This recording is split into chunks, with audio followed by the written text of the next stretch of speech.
The Lady Moon, her face round and full of laughter, beamed down from the dark night sky.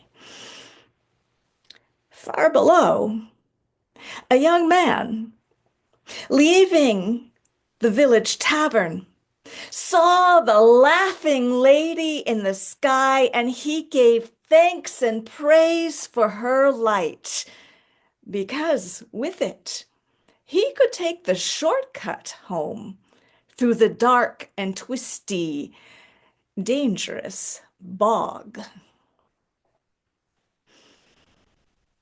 The Lady Moon, she knew that her light helped to light the way for the people down below through these dark and twisty, boggy places. Places that were dangerous in and of themselves if you were not careful, but also dangerous because of the creatures, the shadow, and the dark that lived there. The bogarts and bogles and imps and will-o'-the-wisps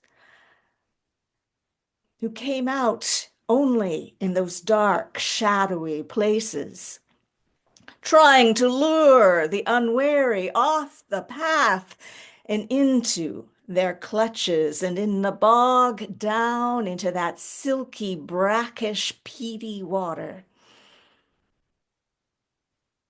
The Lady Moon was filled with joy that she could bring her light and guide people through such places. But she was also curious.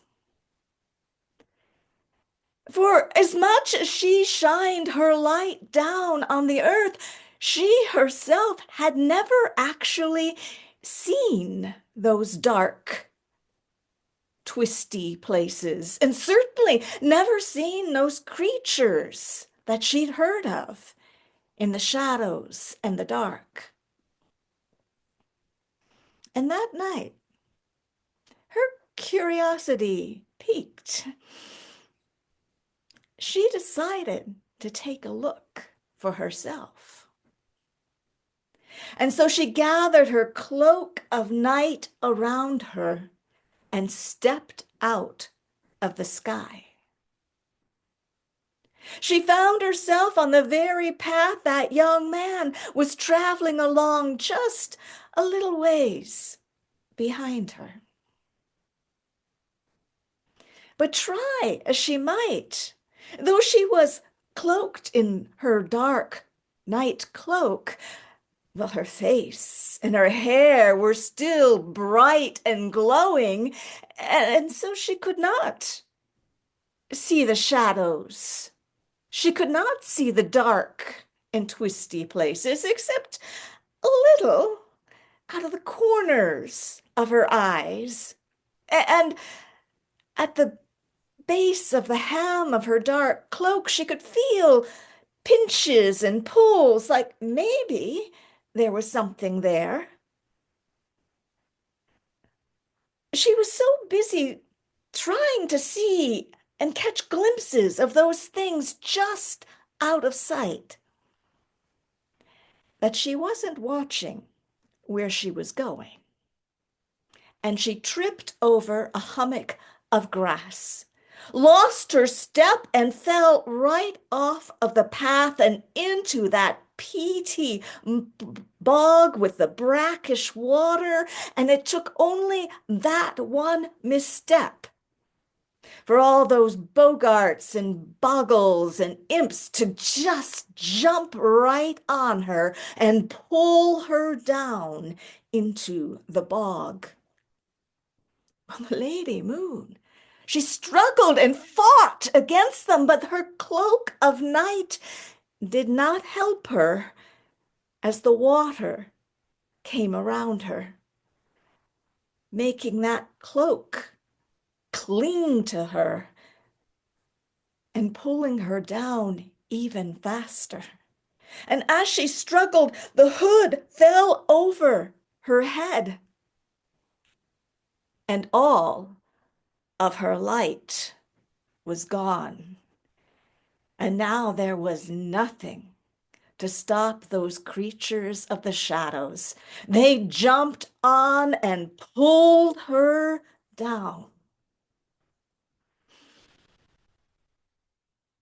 Now, that young man was still traveling through the bog. And of course, as he had been walking along the path, all of a sudden, the moon's light had gone out. Well, he didn't think too much about it at first. As you know, clouds come and clouds go. He was sure the Lady Moon would be shining down again any moment. And he walked carefully and slowly until he saw, strangely, not up in the sky, but just ahead of him, a brightness like the brightness of the moon. And it was enough for him to see where he was going until it too snuffed out, until he saw another light, not quite as bright as before, but flickering over that way, and then another, and another, and in following them, he lost his way entirely, for that is what will-o'-the-wisps do, taking the unawary this way and that way off of the path and into the treacherous waters of the bog. And he had now come quite off the path, and he could feel himself starting to sink, and creatures grabbing hold of his hems, of his pants, and his shoelaces, pulling at him. And he cried out, "Lady Moon, why have you forsaken me? Help me!" And the Lady Moon heard him crying out, even as she was at the last bit of her strength deep inside the bog. And she realized she had indeed abandoned him because of her curiosity. And with her very last strength, she pushed back up through the bog until the hood of her cloak fell back and her bright face shone again. And it was just enough for that young man to find his way off out of the bog and back onto the path. And the Lady Moon used the last of her strength to stay up, fighting off the Boggles and Bogarts to make sure the young man made his way safely all the way through and out of the bog. And then her strength was gone, and she fell back into the brackish water, the hood falling back over her bright face. And the Bogarts and Boggles and Imps, oh, they relished and screamed with glee, bouncing, pushing, pulling her all the way down. And to keep her there this time, they banded together and got a great stone and placed it upright, right on top of where she was buried, so she could not come back again.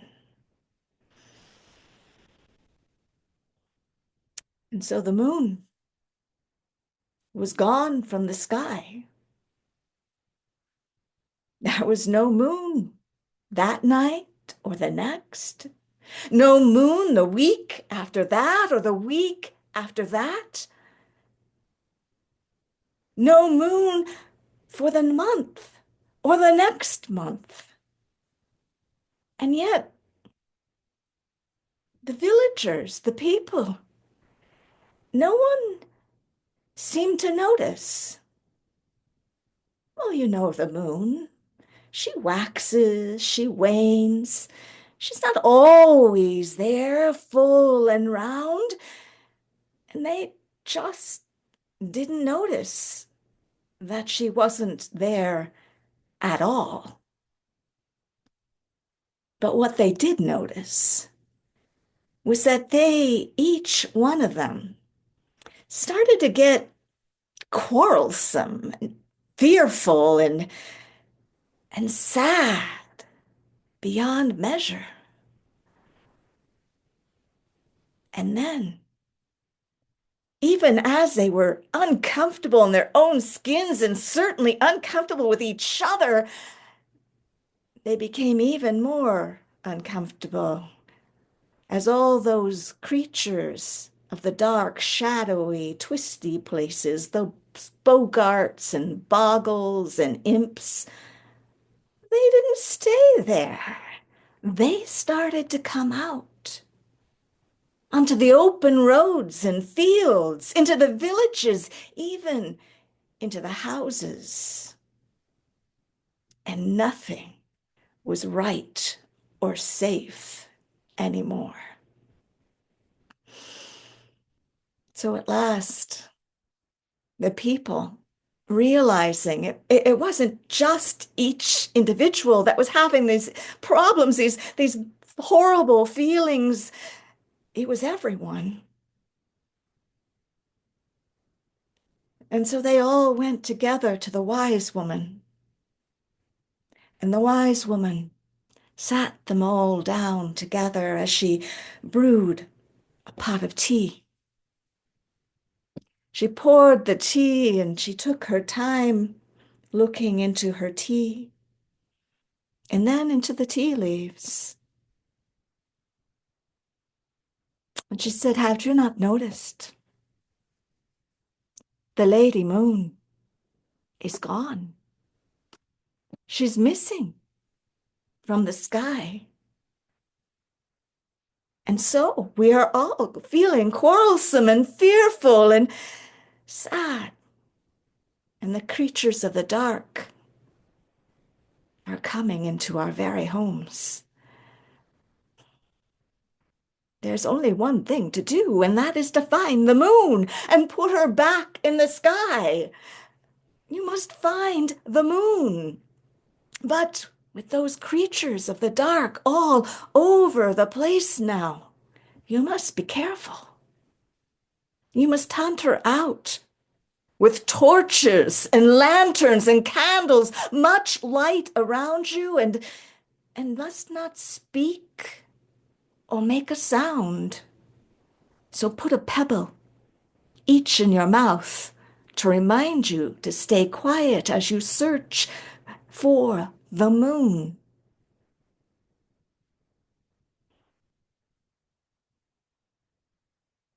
But where? Where were they to find the moon? Where was she? The wise woman, she could not say exactly,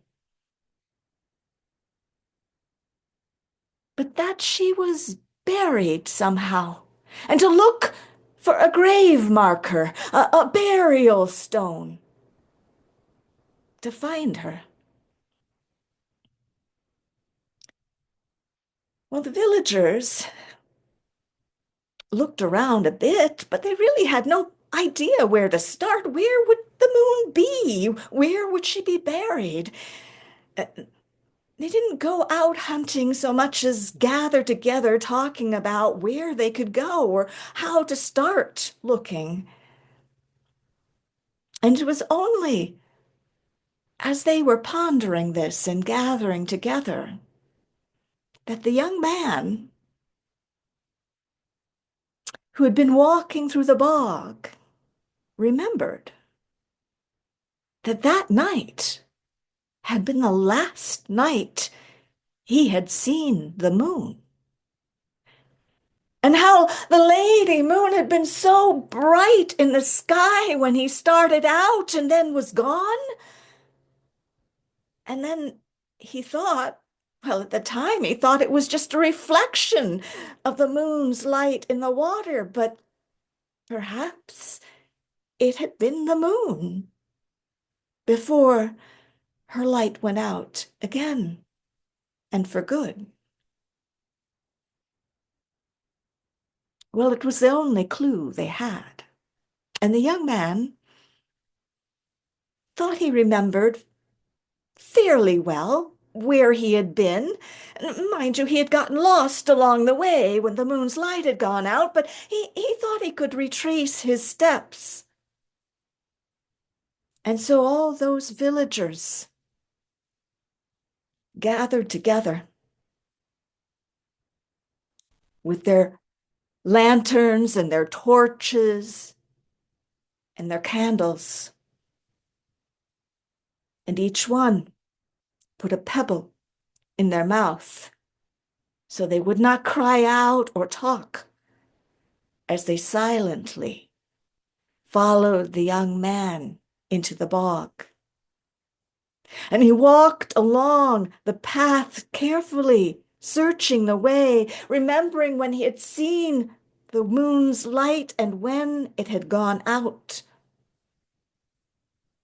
And there, not far ahead, they saw a deep shadow rising up out of the bog. And as they came closer, they saw it was a huge standing stone where no standing stone had ever been before. It could only be the marker of where the moon was buried.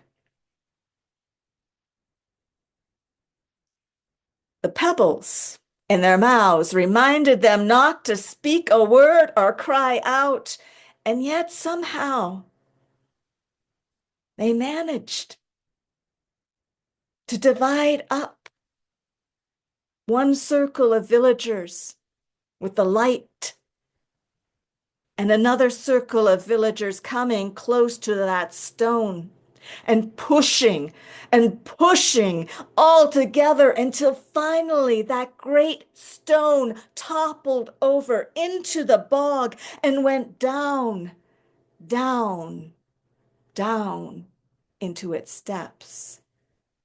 And as the stone went down, the Lady Moon rose up. And as she rose up, there was a sudden brightness and blinded all of the villagers. And the next moment, when they could see again, the Lady Moon, round and full of laughter, was beaming down again from the dark night sky. And all of their hearts were again filled with joy.